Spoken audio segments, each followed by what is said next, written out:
psixologlarga murojaat qilish urf bo'lib qoldi va biz ajrata olmay qoldik. Haqiqiy psixolog, ya'ni mana deylik, psixologga bormoqchi bo'lgan odam uni hujjatlardan tashqari yana nimasidan ajratib olish mumkin? Sababiki shu 2 oy, 3 oy, 1 oy kurslarda o'qib, shogird tushib ham psixolog bo'lib ishlayotganlar ham juda ham ko'pda hozir.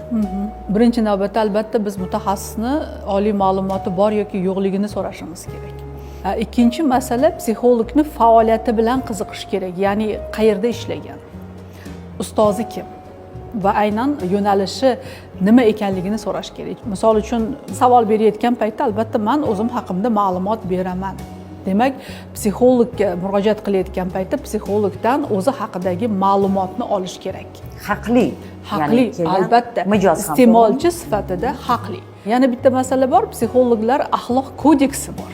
Ya'ni biz o'sha axloq kodeksiga to'liq rioya qilamiz. O'zbekistonda aholiga psixologik xizmat ko'rsatish to'g'risida qonun qabul qilindi va hozir bu qonun endi amaliyotga tatbiq etilyapti. Endi aqlli gapni internetga kirib olib, topib ham, o'qib ham, yodlab ham gapirib berishingiz mumkin.